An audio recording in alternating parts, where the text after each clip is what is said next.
สรรเสริญขอเชิญมาร่วมร้องกันให้สุดใจหากใครเคยหลงพลาดพลั้งผิดหวังและเสียใจชีวิตที่ไม่มีจุดหมายเคยเป็นคนที่ทำความผิดมามากมายให้เราร้องเพลงนี้ชูมือกันอย่างนี้ร่วมกันร้องเพลงจากใจที่เคยแตกสลายเพื่อสรรเสริญแด่พระองค์ผู้มีความรักมั่นคงผู้พาให้เราผ่านพ้นมันไม่ร้ายผู้ที่ทำให้เราได้รู้จักความรักที่แสนยิ่งใหญ่เราร้องกันในสุดหัวใจและถวายแด่พระองค์เข้ามาเปล่งเสียงจากใจสรรเสริญขอเชิญมาร่วมร้องกันในสุดใจหากใครเคยหลงพลาดพลั้งผิดหวังและเสียใจชีวิตที่ไม่มีจุดหมายเคยเป็นคนที่ทำความผิดมามากมายให้เราร้องเพลงนี้ชูมือกันอย่างนี้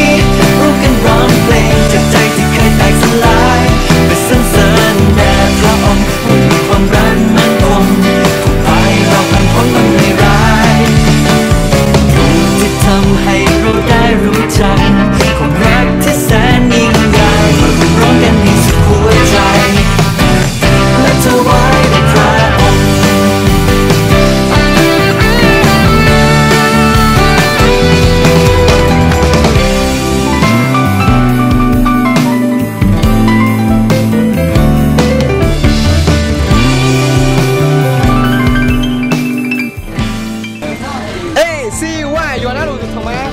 อย่าเชื่อไหมนะคันรีพูแล้วคุยได้ก่อนนี้น้องหาแบบโดแล้วคุยยังไม่ยอมออกเลยก็เขาก็อาทิตย์มาที่วัยพอจังก็อุจจาระมีฐานะแจกก็ตัวเล็กมาแล้วมีฐานหรอหน้าขายพอหน้ามุ่งสู่หลักชัยไอ้คนนี้อยากที่ก็ที่มีฐานเจออื่นแล้วมาสิญญางับกว่าสิญญานอกกว่าสิญญาหมดไม่เลยสิญญาที่ไม่แน่ที่หาที่ก็เลี้ยวนะที่ก็รถเลี้ยวนั่นนะหาเลยมาจ้ะข้าต้องเสียมั้ย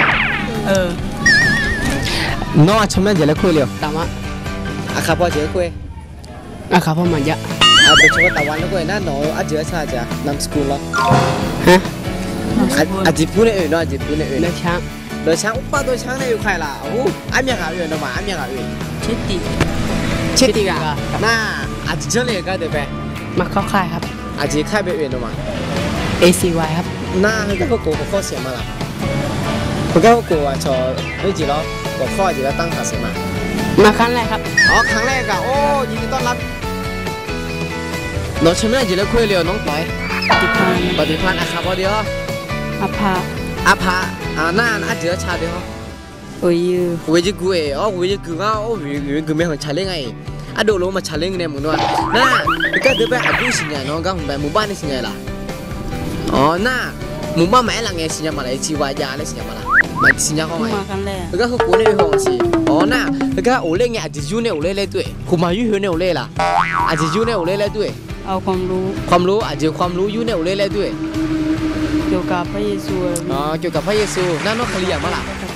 คาริยามาล่ะอ๋อคาริยาอ๋อน้องไทยพ่อประเทศไทยเนี่ยโอเล่เสียงแล้วเหรอน้องไทยแล้วหมดทำไม่ได้น้องชิมเนี่ยเยอะคุยเลยครับพ่อฮะอาภาฮะอาภาเอาเงินนะอาภาเงินนะอาภาอ๋อนั่นน้องเจอชาเดียวมาเยอะกูอ๋อมาเยอะกูไม่มาชาเล่เอาชาเล่ละนั่นน้องก็เดี๋ยวไปอาจจะยืนเนี่ยโอเล่เลยด้วยโอเล่ไงเส้นน้องยูหัวเนี่ยอาจจะเลยอ๋อความรู้อ๋ออาจจะความรู้ยูเนี่ยโอเล่เลยด้วยเลยเกี่ยวกับพระเยซูความเป็นคนละมันเนาะชิ้นยี่โคแล้วเราชาเล่ละเป็นของกันนี่ก็เดี๋ยวไปอาจจะยืนเนี่ยโอเล่เลยด้วยเนาะความรู้อาจจะความรู้ยูเนี่ยโอเล่เกี่ยวกับพระเยซูนั่นก็เดี๋ยวอยู่เนี่ยล่ะจริงๆมันจะไม่ได้เปล่าเฮ้ยตัวมาชาเล่กันนะจอนะจีเมย์คือนะคือมาได้พายทำมือได้การมือหน้าไม่ได้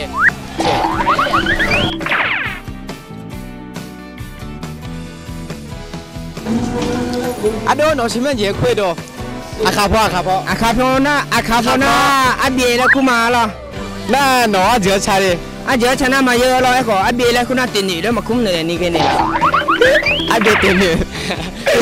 อาเบติดหนีแล้วคุณอาดูอย่าไปน่าอาจิพูดเหนื่อยด้วยเนาะเงาบ้าอาขาแม่โจ้แล้วคุณกันในไร่หรอเจ็บมามือจ้ะอ๋ออย่างนั้นเจ็บมามือในไร่จะขาแม่โจ้แล้วคุณกันน่า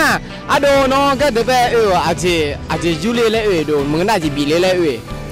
他讲呀，姐姐，那个那阿卡啥子个都有了呢，米也就出了呢，有干那路上俺没空西没看着和米也是伢了你米也个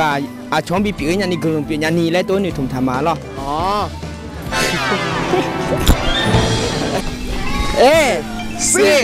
ว้าวพี่หมิงครับวันนี้มีความรู้สึก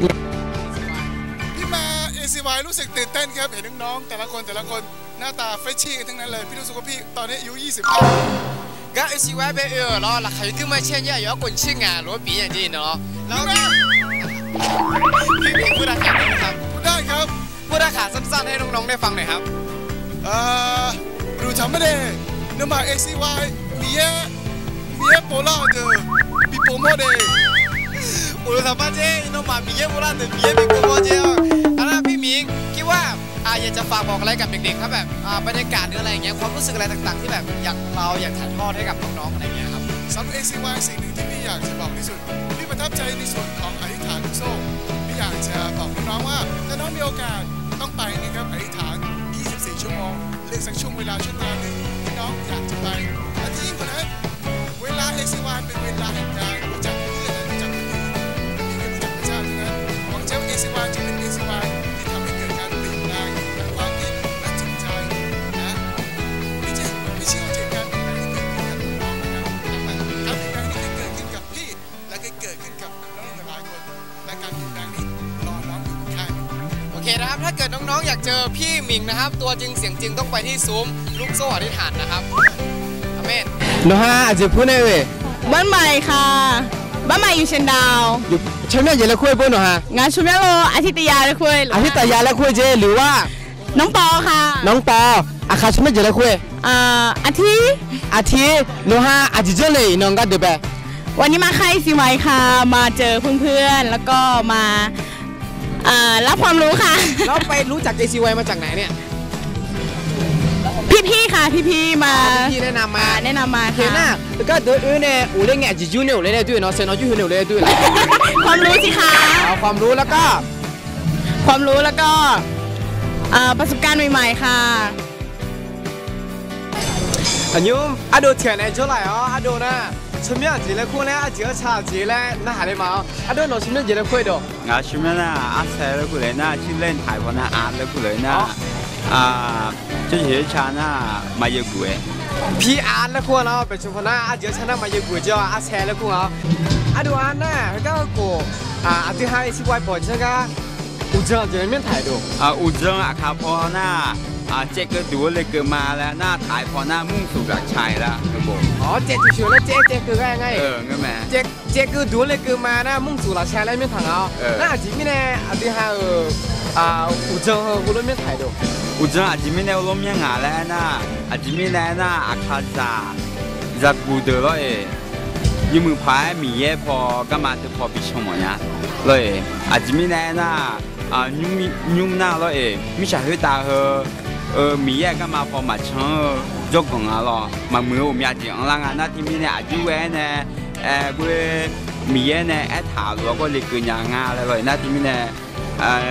คณะกรรมการอยู่อันนั้นโลเนี่ยพี่เลี้ยงอยู่อันนั้นเนี่ยเขาเลยบอกจ่ายมาน่าก็อธิษฐาน ACY บอกจังก็น้องอาจินทุ่งไทยด้วยจียังมันยังอาจินทุ่งไทยก็คืออธิษฐานจังกันเนี่ยเขาโกน่าอาจินทุ่งทางอะไรนะกู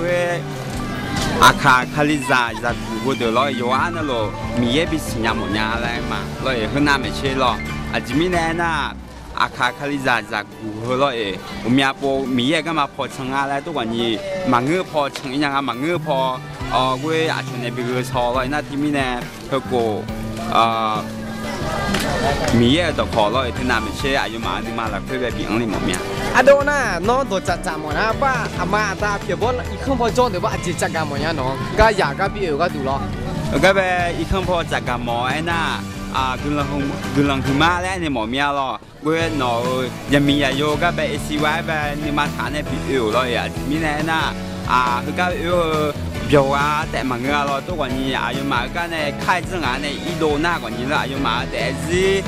你不你拍那样买嘞，都正嘛了，那里面呢，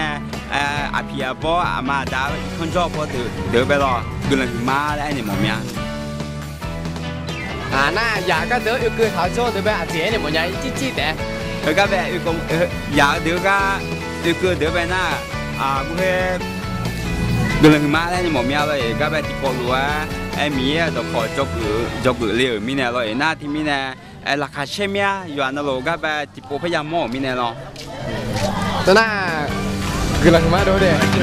ให้เราร้องเพลงนี้ชูมือขึ้นอย่างนี้